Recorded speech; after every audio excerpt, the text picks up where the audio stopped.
Thank you all again for coming to this very special session with Reverend Sarah Bowen about animal chaplaincy. And so this might be your first time hearing from her or even hearing what animal chaplaincy is, and I'll let her do that. But I want to introduce her because she has been a friend of Sarah and mine and Kathleen's for quite a few years, and we've just never had a chance to connect on this level. So I'm so excited that she's here with us.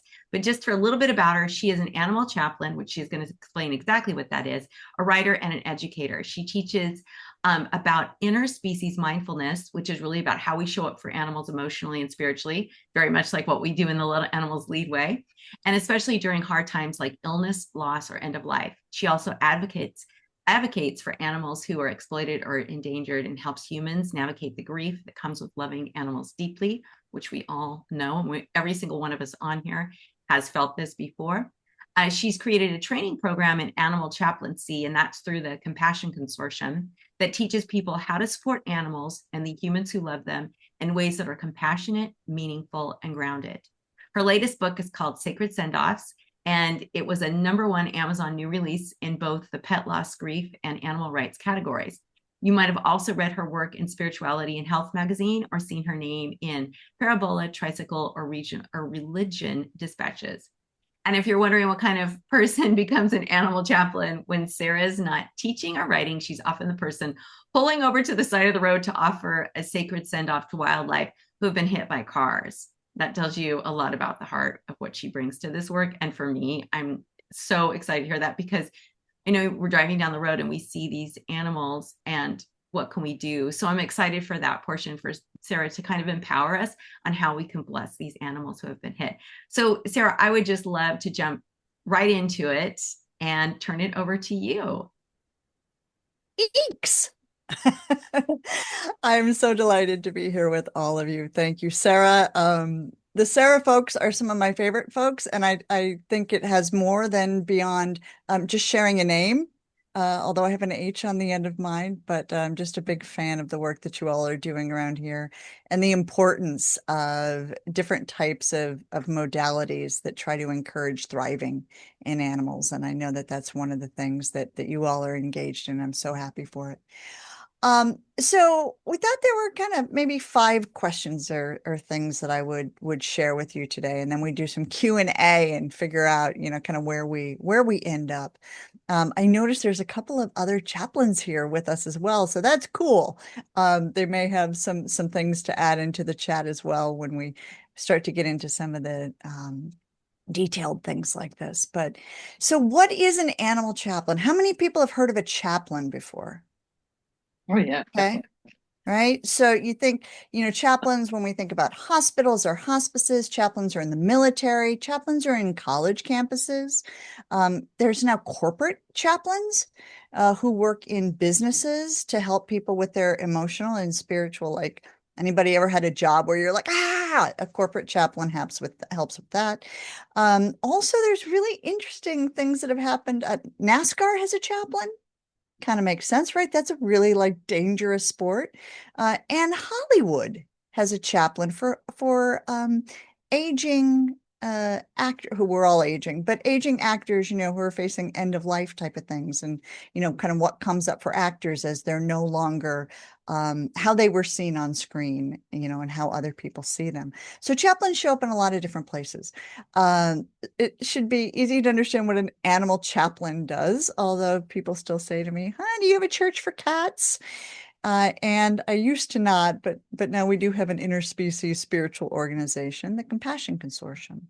So let me tell you a little bit about what animal chaplains are not. I think helps describe a little bit of what we do and what we do, and then we'll start talking about some grief and loss related things. 2 things that chaplains are not. Chaplains are not religious zealots. Okay, they are not out to convert people or to, have people believe in a certain particular way. Um, I am educated as a interfaith um, member of the clergy, so I studied all of, well, not all, there's about 4,000 religious traditions and wisdom traditions out there, but I've studied a fair amount of them. And I incorporate those so that I can kind of help talk to people in whatever language they speak.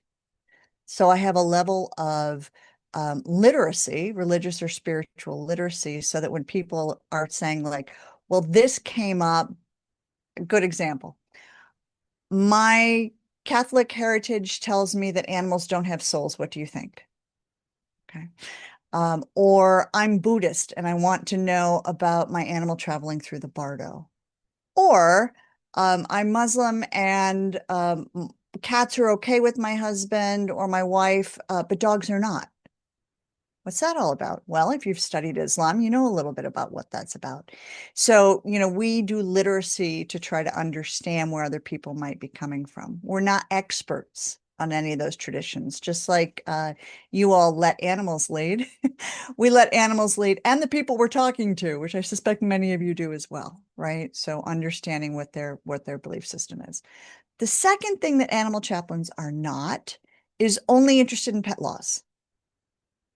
That's a common conception. And we'll talk a lot about loss and grief today, but just so that you know, there's some other things that chaplains do. We are not focused exclusively on companion animals or pets. We also work with wildlife. We work with captive, exploited animals. We work with any kind of species. And we also work with a lot of people. So I work with people in animal shelters and sanctuaries, conservationists, animal behaviorists, lots of sciencey folks, advocates, vegan activists, all sorts of people who are in these interspecies relationships. So an animal chaplain is trained to work within all of those broad contexts. And so what we do is we try to help animals thrive, right, through different modalities similar to, we have a lot of folks who are Reiki practitioners as well, who find themselves kind of curious about chaplaincy and want to learn a little bit about that. We also help humans make really difficult decisions. Anyone ever had to make a really difficult decision regarding an animal?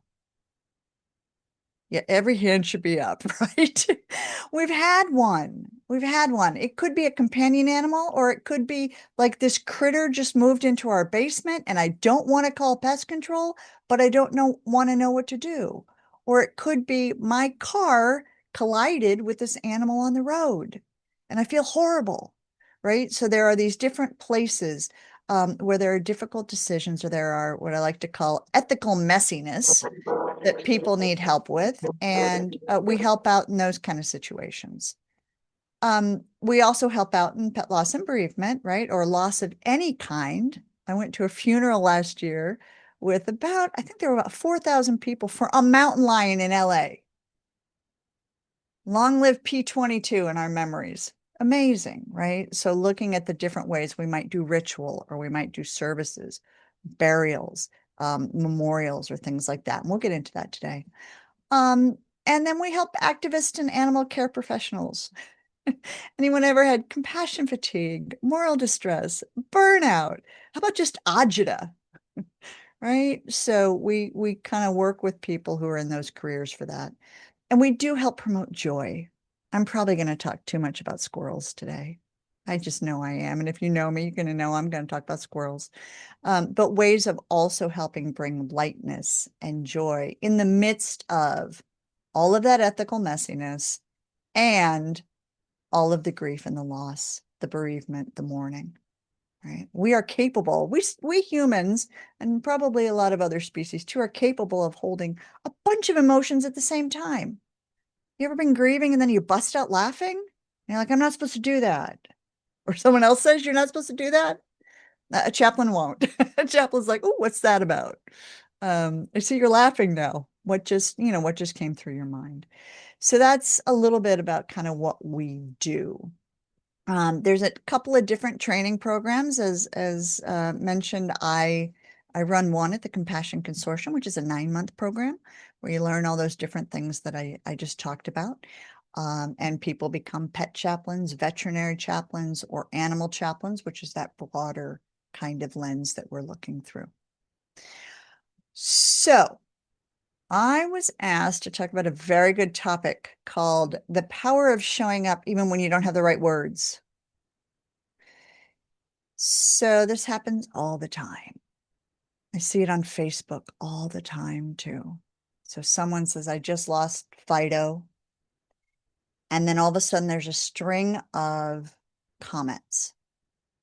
Some with my professional eye that I look and say, great heart behind that comment. And I'd also like to give them a couple tips to try.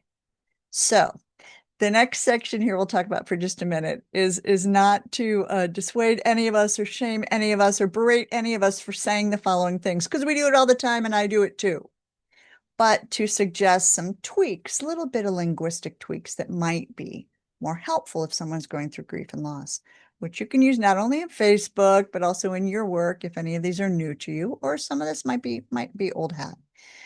So the gut instinct we go to when someone says, I just lost Fido or Fluffy is, well, maybe you don't. I'll say that I go to in my head is, I'm so sorry. Anyone else do that? I'm so sorry. I'm so sorry. Okay. So doing a little tweak on that. So I'm so sorry doesn't really provide an opportunity for that person to engage any further. And it also kind of keeps them in that place of everybody feels sorry for me and pities me, but I'm not getting the support that I need. And we do it all the time. I do it to my husband all the time too. So here's something to try out. Wow, was it a surprise? How are you feeling? How are you feeling? So being able to get someone into a question where they can express themselves, or, wow, I'm so sorry, Mindy. Would you like to talk? Did you see where I went? I'm so sorry. It's like that, right? So if we're doing I'm so sorry, we need to slip in, would you like to talk? Where's a place we can get that person to feel like they have a little bit of support? When we're talking with someone, then, after we've kind of given them the invitation to do so, we need to keep, and this is hard too, our stories out of theirs. So it goes something like this. Someone says, oh, I just lost Fluffy, my cat. He was the most beautiful orange ginger, and he just brought so much joy to me. I had a cat named Max who was a ginger. Okay, that's immediately what I think, because I did have a cat named Max who was a ginger who I lost too young. So our brain wants to connect their experience to our experience, and we want to be able to say, yes, I understand. Me too. But what might be more helpful for someone at that moment is just to listen, to ask a couple questions, to allow silence if you're talking with someone as well. Don't rush to a whole bunch of questions. Our most important thing is our presence.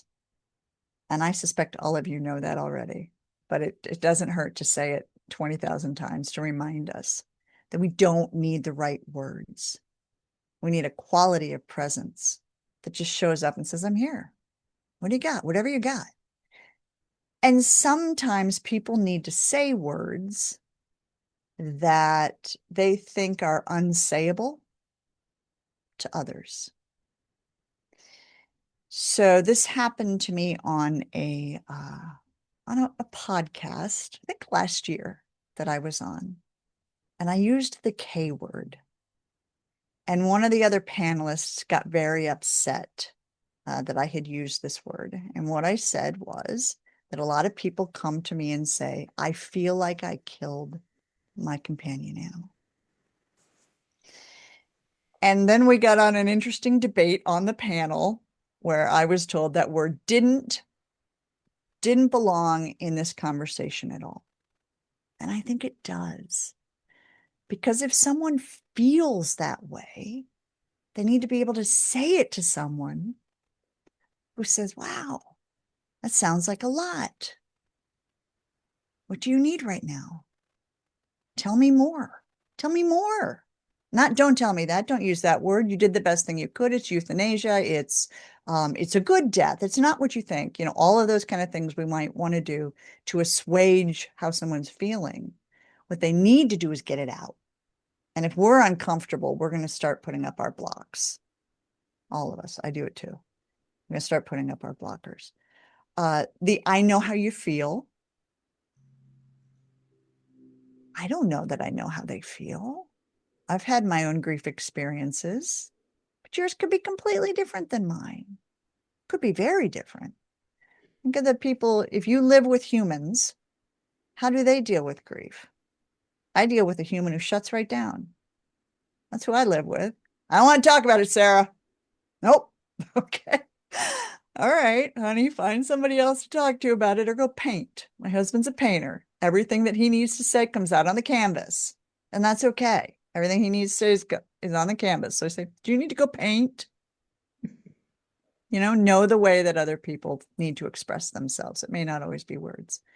And then the last tip, if any of these are useful, take what you want, toss the rest. If some of these don't land for you, that's a-okay. But the last one is reach out if you need me. So when we say to someone, reach out if you need me, or I'm here for you, often people who are experiencing grief, loss, mourning, bereavement, that whole circle of stuff that people experience, don't know what they need and don't actually believe you when you say that, even if they're like one of your bestest friends. They feel like a burden often, or that they can't, they don't know how to reach out, et cetera, et cetera. So a tweak that we might do is, if you'd like to talk to someone, I'm here. Would you like to have tea on Tuesday? Add an invitation. Do you want to jump on Zoom sometime this week? Would you like me to text you occasionally? Give them the power to be able to check in with themselves. And they may check in and be like, no, I don't want to see anyone right now. Okay. Is there something else that you need right now? What do you need is one of the most powerful questions we can ask.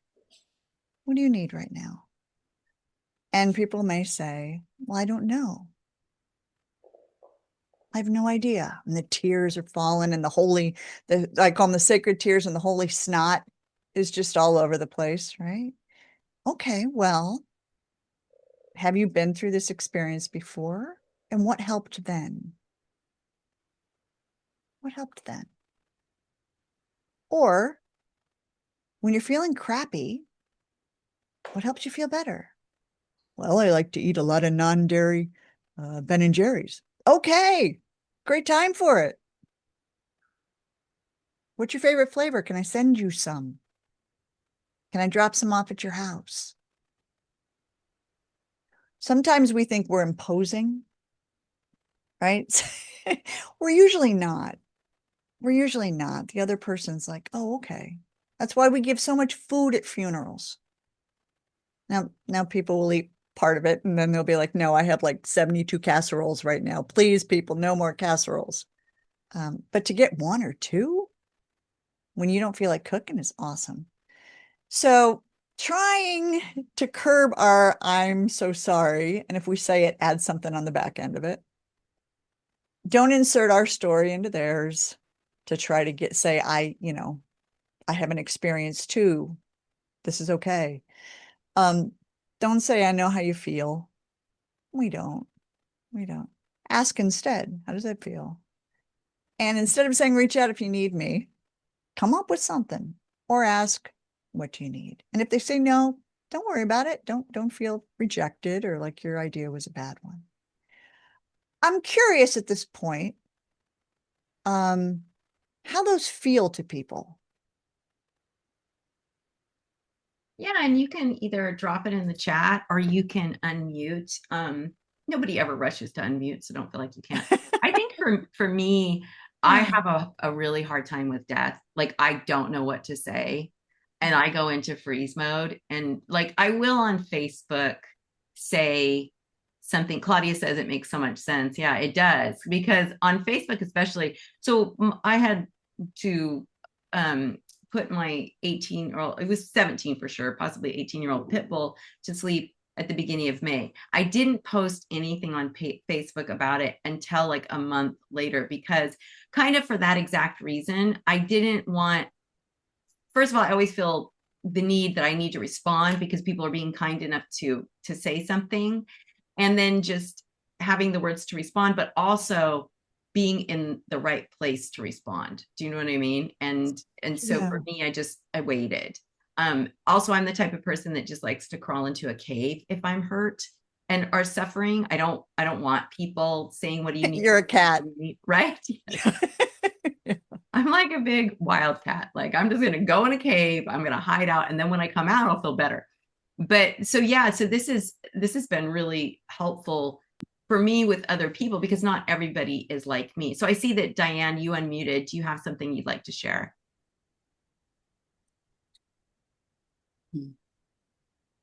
Diane, did you want to say something, Diane Lay? No. Okay, great. I'm going to put you on mute. Gwen, you unmuted. Would you like to say something? And then Jody, I'll get to you. Oh, no, Gwen said no. Okay, Jody. Jody put up her hand? Maybe nobody has a question right now. Yeah, I have a question. Okay, great. Perfect. Thank you. So this is something I do online, like on Instagram. If I see an animal has passed, I always still say, I'm so sorry for your loss. And then I'll say, rest in peace, sending you love or something. In that situation, it's probably still not the right thing to say, right? Well, okay, so I'm feeling a little bit of tension with the right, wrong, and we set this up that way, right? This question was said when you don't have the right words. So I wouldn't say it's the wrong thing to say. It's a thing we say. So let's make sure we couch this in it. Mhm. There's a really interesting tradition that many people of Jewish heritage have, or of Jewish faith, which is may their memory be a blessing. And I just want to put that forward for a second, as how that feels in your body. May Fido's memory be a blessing. Does that feel different than I'm so sorry? Yeah. It might. Now, it's not perfect. It's not perfect because what if blessing's a triggering word for you, an activating word for you? What if it feels religious and you're atheist, et cetera, et cetera? Although blessing is kind of in our vernacular, as a not associated to any kind of particular faith tradition anymore. So, it's a little safe, but there's something interesting there. So I would just say it's interesting, play around with. Oh, there's a nice one in the chat. Can I read it out? Yeah. Yeah. May their memory be a joy for you. Lovely. Lovely. Or may their memory bring you peace. Yeah, these are beautiful. Do you just feel Yeah. this slight difference in that? And what I would task you with is do your own research. Don't believe Sarah. Do your own research. When you go onto Facebook and you write something like that versus the I'm sorry, do you notice a difference in someone's response? I don't know. Do a little research on it. So it is, I'm so sorry is our just like, it's so ingrained in it and we go there so quickly. So Jody, thank you for pressing me into that a little bit further. And it's not wrong if we do it. Any of these, I'm just suggesting some tweaks that might help us support somebody more. And I love how you're saying feel it in your body because how you feel is going to come through in your words as well too. So Yeah, I say may you find peace in your memories together. it's beautiful. But Yeah. Cherie said she has a hard time, and James, and I know you have your hand up and we'll get to you in just a moment. I have a hard time with the tell me more. It feels like a detached question. Yeah, I would love to know more. If you're willing to share a little bit more about the word detached. Is it because it doesn't have a lot of detail?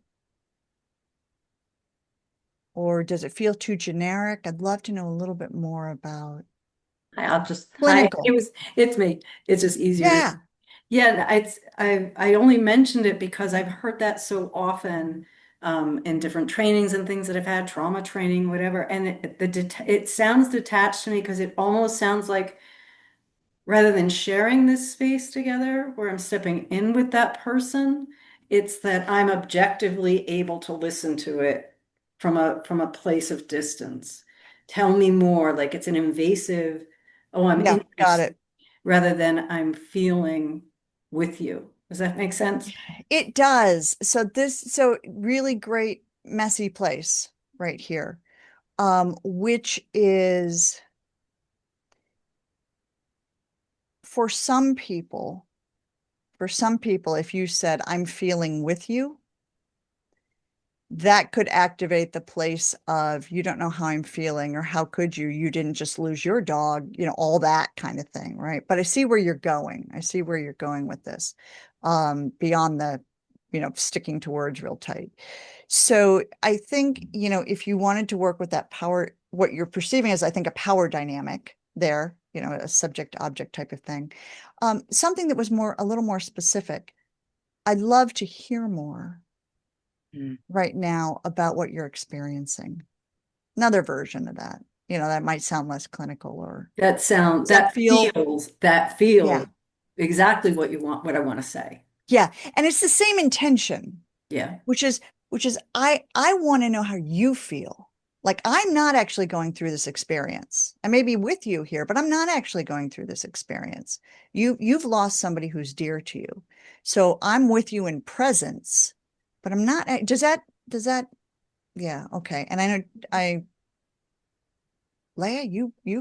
go from here. Okay. All right, great. I just want to acknowledge that Rebecca Norris said that she said your tweaks are so great, and thank you for those. And then I think we are down to, yeah, so James. I love James' background. I want to be in a world where dogs are that big. And Right? I feel like covered in a little bit of drool though, but let's go for it, James. That's Sarah.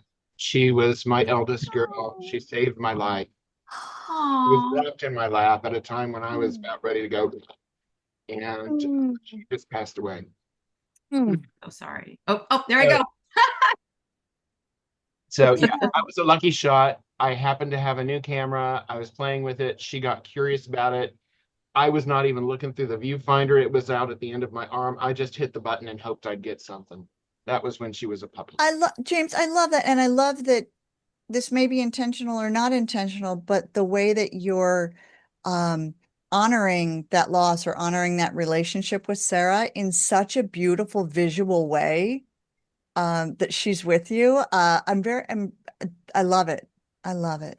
Gypsy, she always has to get in on the act.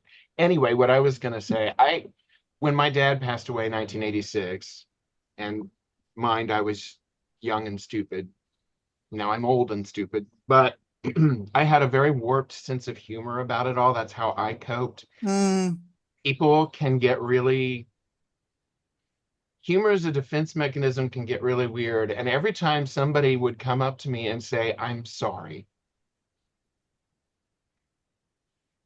the first thing that would pop into my mind is like, why did you do it? You know, that was, yeah. Yes. and I knew I should not say that out loud, because that would probably just, it was funny to me, but it might not come across that way to somebody who's trying to be sincere and Yeah. say the right thing. And it is a very hard thing to come up with the right thing to say. I do like, I did get adjusted to, I'm sorry for your loss. That worked. Just the flat, I'm sorry, that never, that was never good. And I like the things that we've kind of come up with here, and your suggestions as well. Very helpful, especially kind of going through this and knowing people that are also going through this. Yeah. Thank you for adding that layer, because I also was somebody who, when my dad died, I was a hellion when I was younger. Don't let the Rev, don't let the Rev make me too pious here, folks. But when my father died, I was very much full of snark and sass. That was my defense mechanism. And I did not want people to get close. And so being able to shoot things back at people, as a way of protecting myself from, I'm not letting you in. You can't possibly know the hell that I'm going through right now. Please take your pleasantries away. Like, come on. And so I think some of us, go in a cave don't want to come out. Some of us have sass and snark. Some of us want to be surrounded by people. Some don't. I think the most useful thing that we can do for people is find out what they need. Find out what they need. And also let ourselves off the hook for, we're going to say the right thing. Just everybody let yourself off the hook. You may not. Who knows? And who's defining right, et cetera, et cetera. So I won't go on there long because I see a hand up, but thank you James, for adding that piece, because I think that's important. I want to thank James too, and for bringing that beautiful dog energy with you, your sweet girl, and then also with your dog that's next to you. Yeah, go ahead, Jennifer. I just wanted to say I am a pet chaplain. I do a lot online, specifically mostly on the Instagram. And I have found I do fall into the trap of saying, I'm sorry, but I try to say, I am so, and I capitalize it, very sorry. And then one of the things that I found that gets me the most of their story back is, was this something sudden or unexpected? And I get a response from that. If I say, do you want to share your story with me? It's kind of like, you're getting a little bit too much like a psychiatrist. But just that, was it sudden or expected? All of a sudden I get a paragraph back telling me stuff. And that's it, more so than any other thing that I say to people. Excellent. So you figured out what with your style as well works, and the medium that you're in and the context. It's wonderful, Jennifer. I think that another entry point I often use, it's I think kind of similar to what you're talking about, is, if they say, Brando died, and I'll say, well, do you want to tell me about Brando? And I'll find people just want, yes, like here it comes. I want to share all of this with you. So yeah, I think that could be incredibly helpful for people, especially if they're holding a need to tell the story of the death rather than the relationship. And I've noticed, and you probably have too, Jennifer, that some people need to talk. Some people need to talk about the relationship with the animal, and some people need to talk about what happened, like what the death was. There's often in there also a piece of guilt, a piece of shame. There's often some blame that is being directed at a veterinarian, at somebody else in the family who did or didn't do something. And so being able to, Jennifer, what you're doing is you're inviting people there to be able to share that kind of stuff. And you may be getting the unsayable, what people think is the unsayable or the unsaid. Beautiful. Thank you for that contribution. Yeah, thank you, Jennifer. Yeah, and I do follow up, and once I get that story, I always talk in present tense. What is their name? What is their breed? I always ask, and then we get into the relationship. That's a great tip. Yeah, that's an interesting point for me, Jennifer, because I know that since I work in a lot of different theological type of contexts, for some people there is an is, for some people there's a was.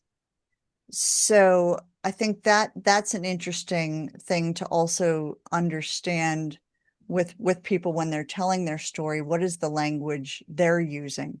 One of the things that I didn't mention earlier, folks, or probably didn't double down on earlier, is we never put as chaplains, we never put our view forward.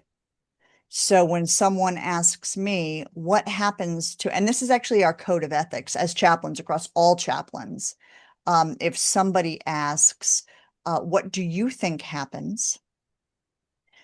What I think happens has nothing to do with the topic right now. What's important is what their belief system is. And sometimes we want to be able to jump in and say, well, here's what happens to your animal, and here's how it goes. And from a chaplain ethics standpoint, we're not going to do that. So when I get pressed on it, and sometimes I get pressed on it in a podcast, what I'm able to say is, there are a lot of options and I am open to them all. Do you want to hear any of them? And then I can be able to say, well, some people think this, and some people think this, and some people like that. I love the Buddhist Bardo, right? Some people believe in a heaven. Some people believe nothing happens, right? Poof, gone. So being able to stay open to that and never pushing forth what our view is a chaplain-y, that's a chaplain-y space. So I went on that probably a little too long, and we have hands up. Yeah. So before we get to the hands, I just want to acknowledge a couple comments here. Janice said I found something like, response after someone sharing their loss, followed by some silence, opens up That's a space good for one. folks to Yeah. sit and share. Yeah. That's a really, really good one, Janice, because we want to fill the space. Exactly. I We know. want to fill the space. I'm guilty. And then Alice Me said, too. I like the invitation idea, suggesting meeting up or a phone call, something you can bring, makes it personal, and you are connecting and listening. I love that. And then Carrie said, thank you, Jennifer, for sharing. Yeah. So Yeah, really so let's useful. get to the hands up. And I know, Krista, you've had your hand up for a while, so why don't you go ahead and go? If you want to. I went to a funeral once. My friend had committed suicide, and at the funeral, nobody was talking to the mom. She was just standing there by herself. And then I would see people kind of go up and, pat her on the hand, whatever. And I went up and I said, I remember when David was young, and that's all I needed to say. She just wanted to tell stories about David. Mm-hmm. And we talked for probably half an hour, and afterwards, it's like she was just shrinking. And then, afterwards after listening, I wasn't saying anything, although I knew David very well. But I think trying to find a way to get people to open up, I think that's really key, because not everybody would, you don't know everybody when they were young. So, but I think that's really the key. Yeah, Krista, I love that. And we could put that right into to an animal context very, very easily. Right. Someone, I remember that day. Yeah. You know someone, right? So let's take it off, more of the kind of we're on Facebook kind of thing. I remember the day that we went with Fido to the dog park. And then just stop and let it come on out. Right. Or even to make just the comment about, Fido, it just had such a happy atmosphere, or happy attitude toward life, and that's kind of all you have to say, and then they pick up. It's just it's giving them permission to start talking about what they want to talk about. That's right. And we're all circling around the same thing here, each one of us, which is what can we do? And we each have slightly different styles too, right? We're in different contexts, and we know people differently, but what can we do that's going to open up that need to share? And I think we might have had one more hand, and then I've got some specific kind of tips for you guys in terms of a helpful process I've found. Yeah, I think James had his hand up. So if you have something you could say quickly, James, that would be great. God, I don't want to make this all about me. When I was a child, mom's thing to do with animals was to disappear them. My first dog, Sissy, I went to an amusement park with a group and came home, and Sissy was gone. And that's when I was told she was dead. Similar thing happened with my next dog, Nikki. She was older. She probably needed some vet care and stuff. We couldn't afford it. I came home one day and she was gone. Mom had talked to a family friend to take her to be euthanized. And so there's a point to this. One of those things where acknowledging is so important. When my niece came along, I helped raise her from the time she was 6 months old. She was 3.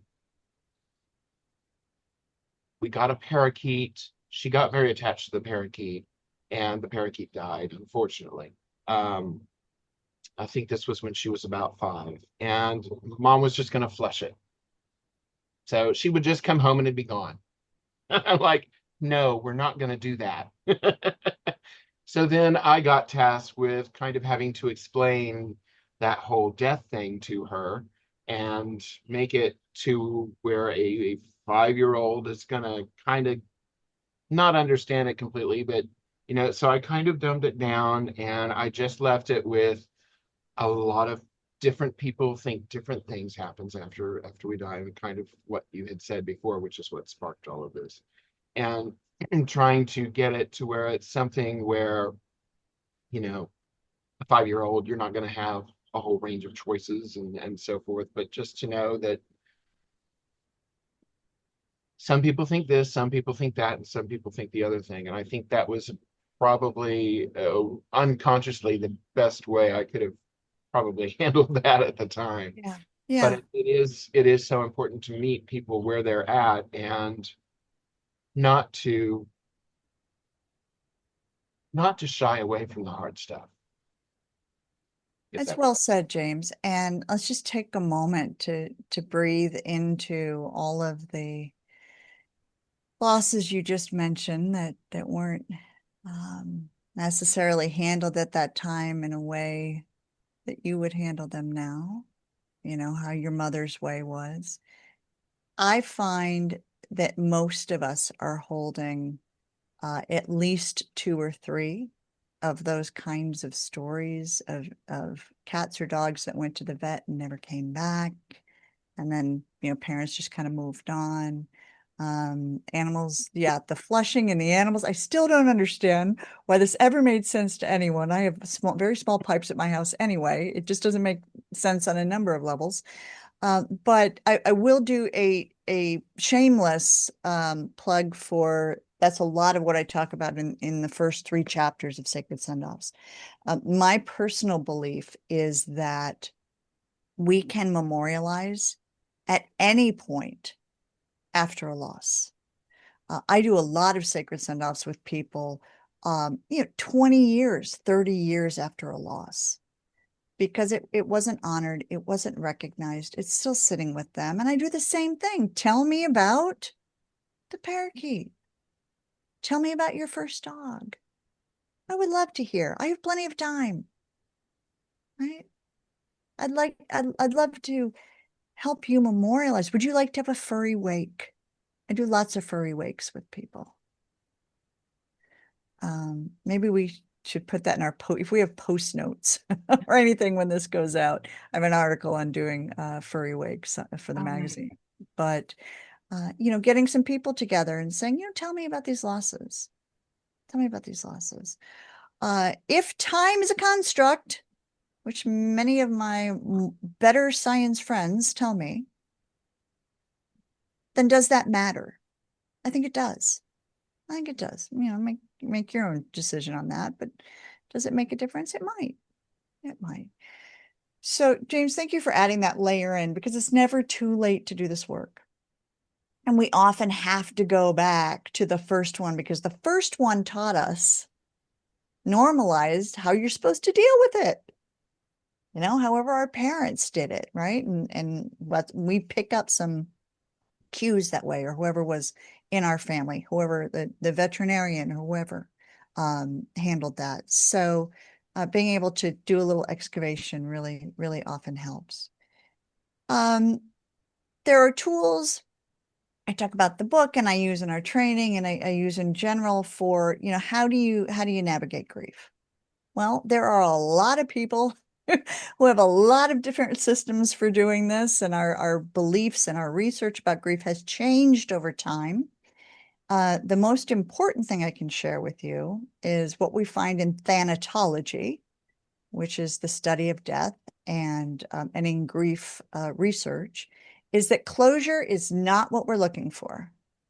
So if you have Kubler-Ross sitting behind you, you might thank her for her wonderful, groundbreaking work on grief, and also update yourself a little bit. What we have learned is what is most helpful for well-being is enduring connections. Now, for some people, enduring connections are spiritual or religious. For some people, they are energetic. For some people, they are simply through the memories and the memorialization. There's another practice, beautiful in the Jewish tradition, of the yahrzeit, of recognizing each year as an anniversary after you lose a loved one.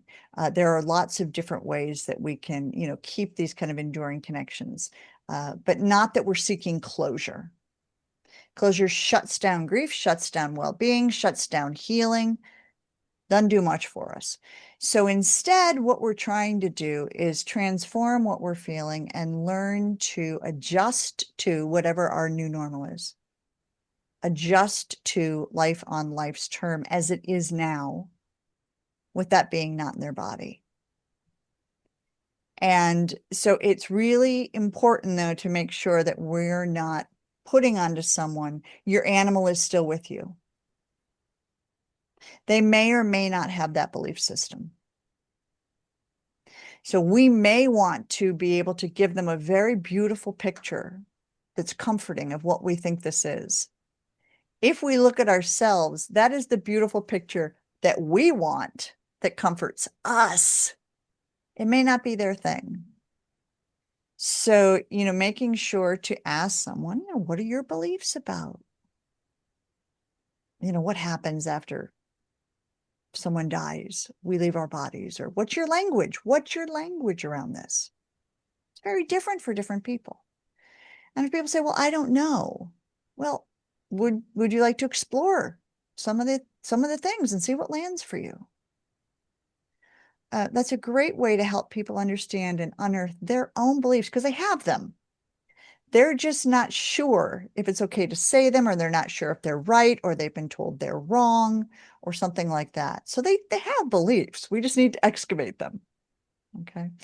So for people, if you've had a loss, or if you're working with someone with a loss, here's my 4 tips, and they are from William Worden's work. I extend his work. That's where my lineage goes back. So stick with people who validate the loss. So if you don't want to post on Facebook and you want to crawl into your cave, that's awesome. Are there 2 or 3 people who can crawl in there with you? Or be outside and bring you water every once in a while? Toss you a blanket. Who are, if I'm working with someone, I don't want to see anybody. That's great. Is there one person? Right? Okay.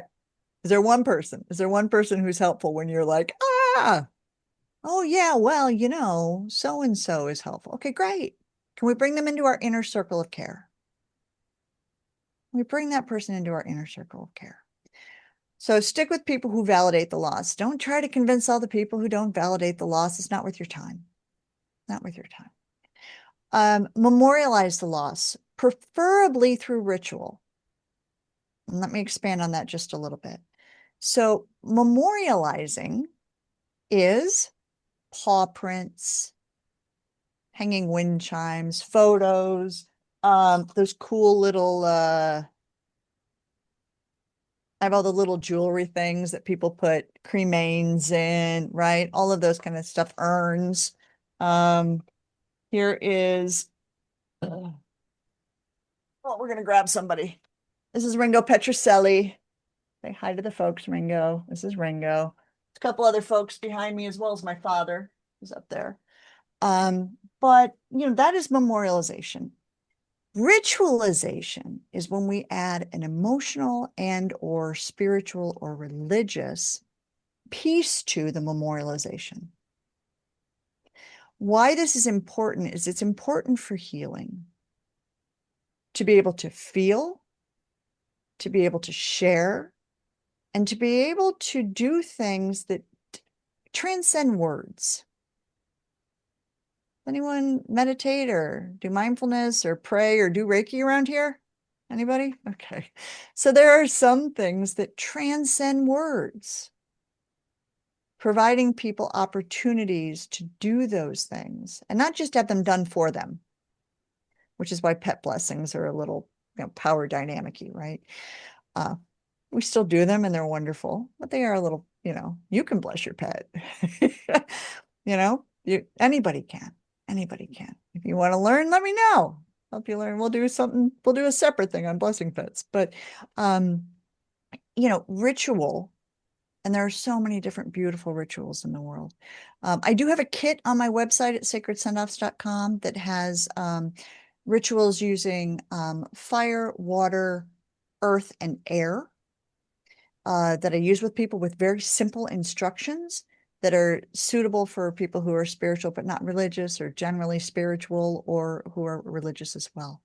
So, those kind of things. And if you're memorializing, if you're putting in an urn, or you're doing some other type of thing like a paw print, what can you add to that that might create ritual? Can we add sitting somewhere and reading a poem with holding that? Can we add, prayer, mindfulness, meditation, any of these things? The research tells us that's helpful. Personal experience tells me that's helpful too, and the folks I work with. Okay, so stick with people who validate the loss. Memorialize the loss, preferably with ritual attached. And for anyone, the word ritual is prickly. It's some sort of practice or ceremony, or insert your word here if ritual isn't your word. The third, create those enduring connections. So can we put the anniversary in our phone so we know when it comes up again? Can we, maybe we light a candle every day for the first month. The Buddhists say we have 7 weeks where that connection between us and an animal while they're traveling through the bardo. We have 7 weeks that we shouldn't pick up their water bowls, and we shouldn't get rid of their toys. They might be looking for them while they're going on their journey. So we have some time. We have some time. Many of the traditions tell us. And the fourth, get help for adjusting to life on life's terms. That's close friends. That's a pet loss support group. That's an animal activist support group. If your losses are not around companion animals, we've been focusing there today. But I work a lot with a lot of people whose grief and loss and bereavement are about species who are going extinct, animals who've been suffering because of things that humans do. There's a lot of other ways to do this that extends beyond companion animals. So those are really the 4 for doing that. And when we're doing that honoring, one thing I'll add on there is we really should never, I'm going to should on us, I'm going to should on myself, should never think that anything is too crazy or too weird or too strange. So I need to talk about my lunchbox. So this is how I got started, folks. This is how I got started. This is a Star Wars lunchbox. This is a replica of the first one I had, because the first one had to be thrown away. Because at about the age of 6, I was a preacher's kid. I started hauling home little dead chipmunks and squirrels in my lunchbox on the way home from school to take them home and bury them in a little service and say, "May the force be with you, chipmunk," because I was very into Star Wars. So I started burying animals. My mother says poking at them too to see what was going on. Afterwards, I was very curious about the afterlife, and I was going to figure it out. I have continued to do that, and I've continued to talk about it. And I'm not embarrassed about it. I was for a little while. I'm not anymore, because I meet other people who say, yes, I don't know what to do when I drive by these folks either. Like, it hurts my heart. I live in a place where there's so many little creatures on the road. So figuring out what can help you and what potentially might help them. I don't know. I'm leaving it open to possibility. So if I see a little creature on the road and I can safely pull over, I get out of the back of my car. I got special gloves. I got a yellow high-vis vest. I got little shovels. Spatulas are really good for roadkill, folks. Spatulas. Got a little shovel. I get them off the road so that other birds or other animals who might, want to eat them for their meal, can do that off the side of the road and also not be in danger. And the birds, who I consider part of my cleanup crew, some of the vultures that I think I'll work with, right? Move them off to the side. I used to put beautiful flowers around them. If anyone's seen some of the beautiful work people do on Instagram around that. But I had I'm a weird ethicist, and I'm always kind of poking into the things I do and saying, is there a way to do something a little more compassionately? And I asked a question, why am I killing the wildflowers to put onto this animal? Let me just let them live. right? Let them live. So now I just pick up kind of dry leaves and I just put those over any wounds because that feels reverent to me. I have no idea if it feels reverent to an animal or not, but I'd appreciate it for me. So folks, if you ever put me on the side of the road, I'd like my wounds covered with dry leaves, not flowers that you cut, please. You know, and being able to do that. Now, some people say to me, Sarah, this is nutters. Fair enough. You know, it's not everybody's thing. It's not everybody's thing. Don't feel bad about it if it's not your thing. But my husband does a practice. When I first met him, I didn't know what it was. When we were driving along, he would go like this.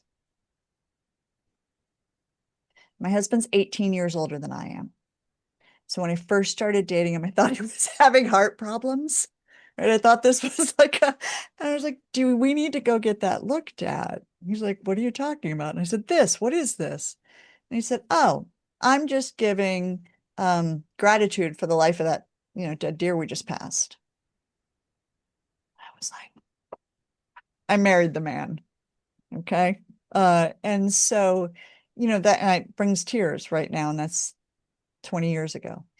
So being able to be with people who validate that these lives matter to you is really, really important all the time, not just for grief and loss, all the time, because we are humans. We are perpetually in a state of grief and loss.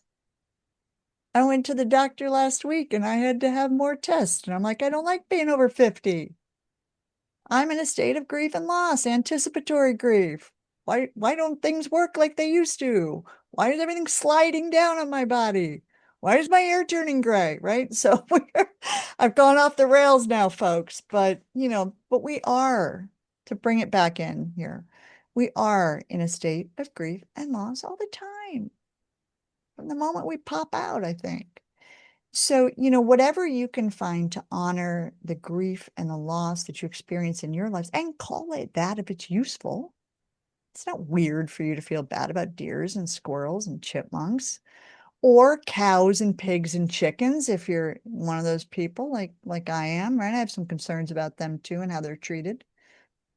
Figure out what memorialization or what ritual or what practice is helpful for you. Okay. There are so many different beautiful mantras. There are prayers. There is just taking a moment of silence. You know, don't close your eyes if you're driving, but you figure out what that thing is for you. So just wrap up, you know, this idea that, you know, our love doesn't disappear. Our love for animals, our care, our concern for animals doesn't disappear. It just shifts, I think. You know, it transforms, it shifts.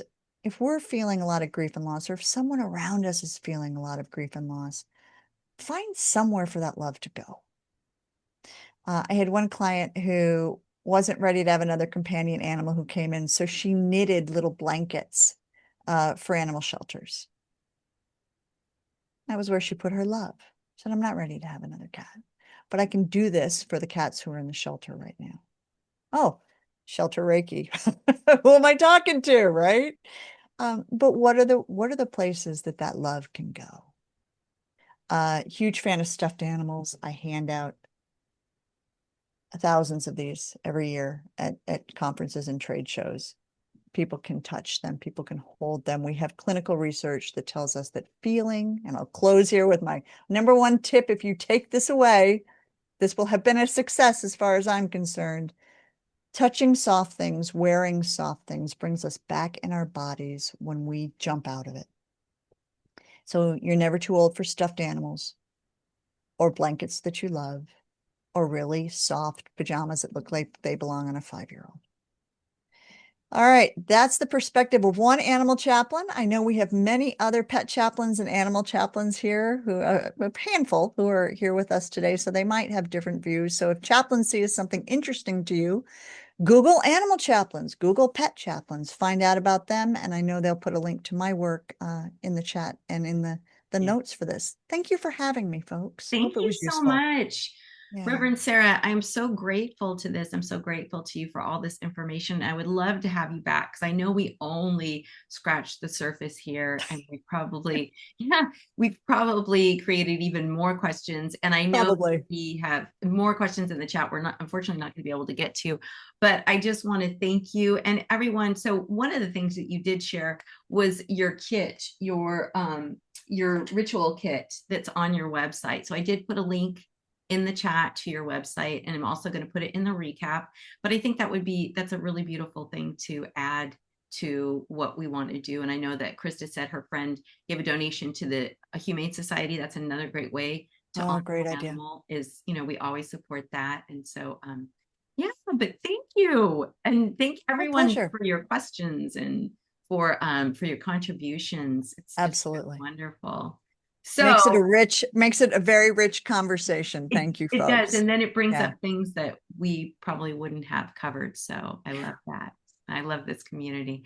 So thank you again. Oh, we've got some comments. I know people are saying, thank you so much. This has been wonderful. Thanks. Thank you. This has been powerful, illuminating.